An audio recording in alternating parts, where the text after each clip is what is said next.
네, 하루간 경제 뉴스를 종합하는 시간 경제온입니다. 네, 롯데그룹은 최근 전체 계열사를 대상으로 비핵심 사업과 자산을 매각을 하고 있는데요. 특히 유동성 위기가 심각한 것으로 알려진 롯데건설은 그룹 차원의 자금 지원도 받은 바가 있습니다. 그런데 계속해서 어떤 대책들을 강구해 나가는 것으로 보이는데요. 롯데건설과 관련된 소식 뉴스포인트에서 바로 알아보겠습니다. 네, 홍 기자 안녕하세요. 안녕하세요. 네, 롯데건설이 이제는 강남 본사까지 네. 팔아서 돈을 마련한다라는 소식이네요. 맞습니다. 롯데그룹의 유동성 위기 가능성이 계속해서 언급되는 가운데 롯데건설이 서울 서초구 잠원동 본사 부지 매각을 포함해서 1조 원 규모의 자산을 유동화하는 방안을 추진하고 있습니다. 네, 롯데건설은 그룹 전반에 걸친 재무구조 개선과 자산 효율화 방안 중 하나로 보유 자산에 대한 컨설팅에 착수하고 자산 효율화를 통한 재무 건전성 강화에 나선다고 밝혔습니다. 롯데건설은 현금 확보에 적기라는 판단과 함께 더 안정적인 재무 구조를 갖추기 위해서 보유자산 매각 등을 검토하기로 했다, 이렇게 밝혔습니다. 롯데건설은 본사 부지 매각과 자체 개발, 자산 매각 후 재임대 등 다양한 옵션 선택에 따른 수익성 비교 분석을 외국계 컨설팅 업체에 의뢰하기로 했습니다. 용역을 맡길 업체 선정 절차에도 돌입했고요. 이 서초구 잠원동 아파트 단지 사이에 있는 이 롯데건설 본사 부지 면적은 약 1만 제곱미터입니다. 아파트 등 주거 시설로 통합 개발이 가능해서 그동안 개발 가능성이 계속해서 언급되어 왔었는데요. 시중에선 매각가를 약 5천억 원 가량으로 평가를 하고 있고요. 매물로 나올 경우 부동산 시행사라던가 자산운용사 등의 관심이 높을 것으로 예상되고 있습니다. 네. 롯데건설이 본사 부지를 판다라는 소식이 들렸을 때 가장 먼저 드는 생각은 많이 어렵긴 어렵구나 이런 생각이 좀 먼저 드는 게 사실입니다. 근데 롯데건설은 본사 부지 이외에도 또 다른 자산을 파는 것까지 검토를 하고 있다고요? 네, 롯데건설은 보유 중인 전국의 자재, 창고 부지 등 부동산 자산과 임대주택, 리츠, 지분 등 매각도 함께 검토하고 있습니다. 그래서 이 롯데건설 본사와 나머지 자산까지 전부 매각할 경우에 1조 원 가량의 자금 확보가 가능할 것으로 예상이 되고 있어요. 1조 원이 확보된다고 가정하면 작년 3분기 기준으로 한 210% 가량이었던 롯데건설의 부채 비율이 150%로 낮아지고 이익이 한 1천억 원 가량 추가로 증가하게 됩니다. 네. 롯데건설은 서울과 수도권 중심으로 분양을 늘려서 미분양 물량을 줄이고 이자 비용 축소를 위해서 부실 사업장도 정리하고 있는 상황이고요. 네. 알겠습니다. 롯데건설의 이번 결정은 이제 계열사의 비효율 자산 정리를 추진하는 어떤 그룹 기조에 따른 것이다. 이렇게 얘기하는 게 지금 현재 롯데건설 쪽의 설명인가 보네요. 네, 맞습니다. 롯데그룹은 최근 전 계열사를 대상으로 해서 비핵심 사업과 자산 매각을 진행하고 있습니다. 롯데그룹은 케미칼 등 주력 사업이 어려움을 겪으면서 유동성 위기설이 계속해서 나왔었고요. 이후에 사업 재편과 비핵심 자산 매각의 속도를 내고 있습니다. 롯데건설의 경우 사업 확대에 나서다가 2022년에 우발 채무 규모가 무려 6조 8천억 원에 이르면서 유동성 문제가 불거졌습니다. 이후 계열사 지원과 시중은행 등을 통한 2조 3천억 원 규모의 자금 수혈에 나서면서 위기를 넘기기도 했는데요. 작년에 우발 채무를 3조 9천억 원까지 줄인 것으로 알려졌습니다. 그리고 최근 건설업계 불황이 지속되면서 중소 중견 건설사들이 계속해서 법정 관리 신청하는 등 이 업황 전반이 좋지 않은 점도 롯데건설이 재무 개선을 추진하는 데 배경으로 보입니다. 네, 알겠습니다. 롯데건설 그리고 나아가 롯데그룹 전체의 유동성 상황 계속해서 좀 살펴봐야겠습니다. 네, 다음 소식 전해드리겠습니다. 롯데카드가 이제 수백억 원 채권에 부실이 발생했다라는 소식인데 롯데카드가 가지고 있는 수백억 원대 채권에서 대규모 부실이 발견돼서 시장에 충격을 줬다 이런 소식이네요. 맞습니다. 롯데카드가 보유한 소매 렌탈사의 팩토링 채권에서 거액의 연체가 발생한 것으로 알려졌습니다. 이 팩토링이라는 것은 매출 채권을 담보로 해서 돈을 빌리는 것인데요. 이 채권의 잔액은 지난달 말 기준으로 해서 786억 원 정도였습니다. 시장에서는 이번 거액 연체 발생이 금융사고로 인한 것은 아니라고 파악되지만 롯데카드가 이제 결산 시에 한 375억 원의 대손 충당금을 추가로 적립할 예정입니다. 회계상으로는 예상 손실을 미리 반영한다는 의미고요.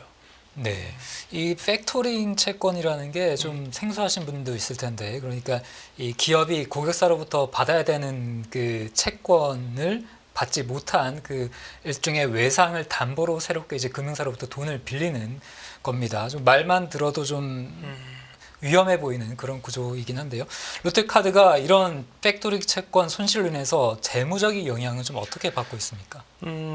국내 신용평가사들은 이번 채권 손실로 인해서 롯데카드의 어떤 수익률이 하락하고 연체 채권 비율이 상승할 것으로 추산했습니다. 네. 그리고 재무 건전성도 좀 악화될 것으로 봤고요. 국내 신용평가사 중 하나인 한국기업평가는 롯데카드가 자동차 할부금융을 주로 취급하는 다른 카드사들과는 달리 롯데카드가 기업금융을 많이 하고 있다.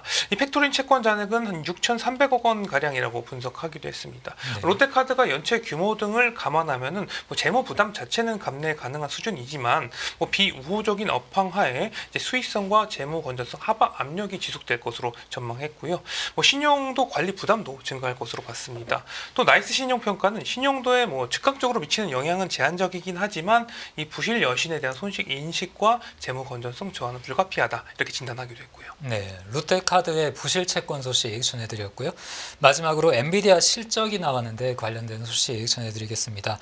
오늘 아침에 최근 시장의 최대 관심사였던 엔비디아의 실적 그리고 앞으로의 실적 전망이 공개가 됐는데 그 내용들이 모두 시장의 예상치를 조금 뛰어넘으면서 시장이 좀 안도의 한숨을 쉬고 있는 분위기입니다. 네, 홍 기자, 실적 내용부터 우선 좀 전해주시죠. 네, AI 칩 선두주자 엔비디아가 시장 예상치를 뛰어넘는 실적과 향후 전망을 발표하면서 AI 열풍이 지속되고 있음을 시사했습니다. 엔비디아는 지난 분기 393억 달러, 우리나라 돈으로 약 56조 원의 매출과 0.89달러의 주당 순이익을 기록했다고 공개했습니다.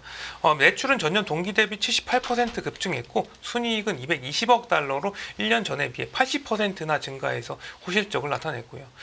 매출은 월가 예상치보다 3.3% 높은 수준이었고 주당 순이익도 예상치인 0.84달러를 웃돌았습니다.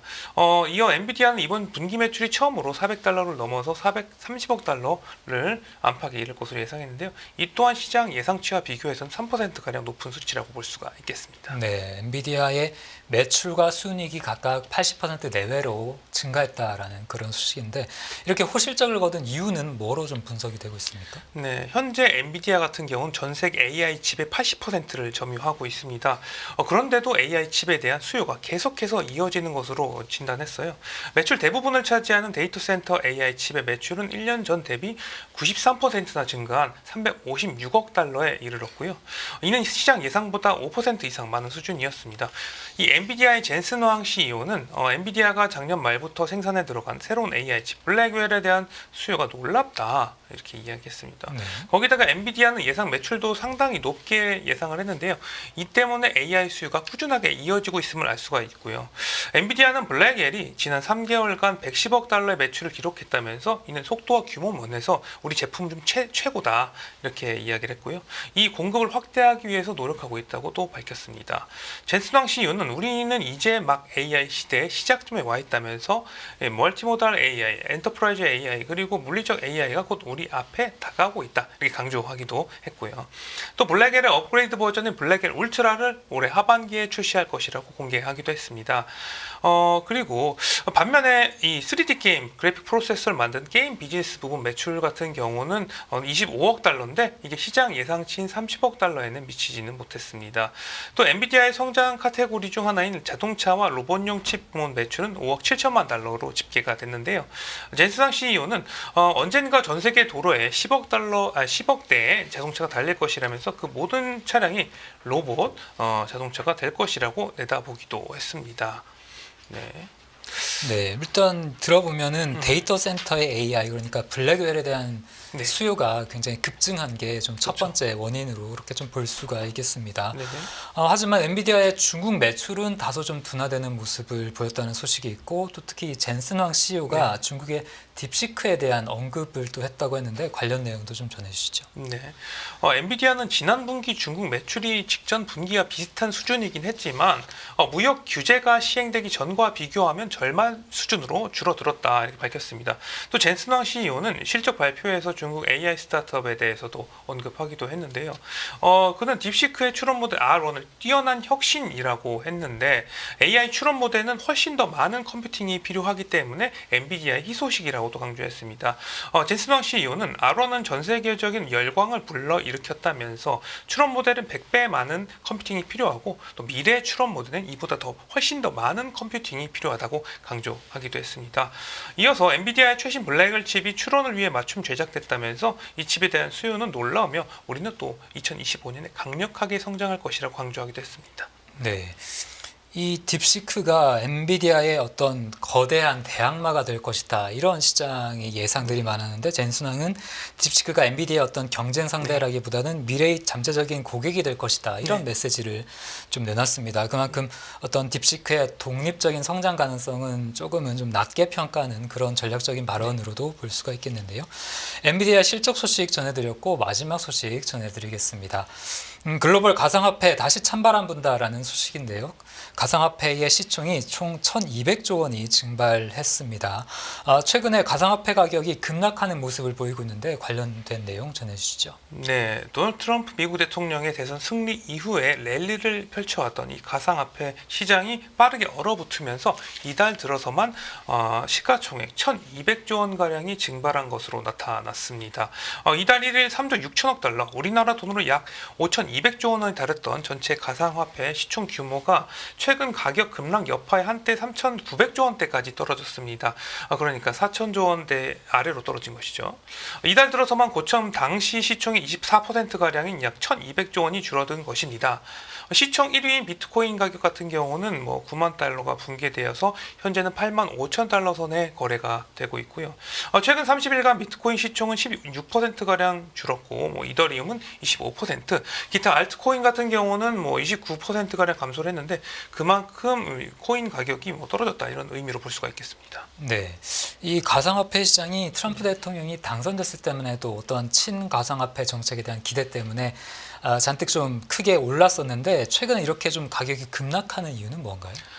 사실 작년까지만 해도 이 가상화폐 시장에서는 친가상화폐 기조를 내세운 트럼프 대통령의 당선 속에서 랠리를 이었습니다. 네. 그리고 가상화폐 규제를 주도했던 이 게리 겐슬러 미국 SEC 위원장 교체 등 긍정적인 발표가 있었지만 이 가상화폐 관련 행정 명령에 비트코인의 전략적 자산 비축에 대한 내용이 포함되지 않으면서 투자자들의 기대감이 실망감으로 또 변했고요. 거기다가 이 트럼프 대통령 부부 이름을 딴 밈코인까지 나오면서 이 가상자산의 신뢰를 떨어뜨렸다는 평가도 나오고 있습니다. 거기다가 최근에 아르헨티나 대통령이 SNS를 통해 공개했던 밈코인 가격이 급등락하면서 사기 의혹이 불거지기도 했고요. 또 추가로 지난주 마이비트 거래소에서 발생한 2조 1천억 원 규모 이더리움 해킹 같은 경우도 투자 심리를 더욱더 얼어붙게 만들었습니다. 이는 이제 역대 최대 가상화폐 해킹 사례로도 볼 수가 있고요. 그리고 거시경제적으로 봤을 때는 미국의 관세 정책과 인플레이션 우려 등 경제 상황도 가상화폐 투자에 그렇게 유리하지 않다는 평가도 나오고 있습니다. 추가 하락에 대한 우려가 불거지면서 25일 미국의 비트코인 현물 ETF에서는 상품 출시 이후에 사상 최대 규모인 1조 4천억 원 이상이 빠져나가기도 했고요. 네, 알겠습니다. 가상화폐 시장의 최근 위축 소식까지 전해드렸고요. 오늘 뉴스 포인트는 여기서 마무리하겠습니다. 홍 기자 수고했습니다. 감사합니다.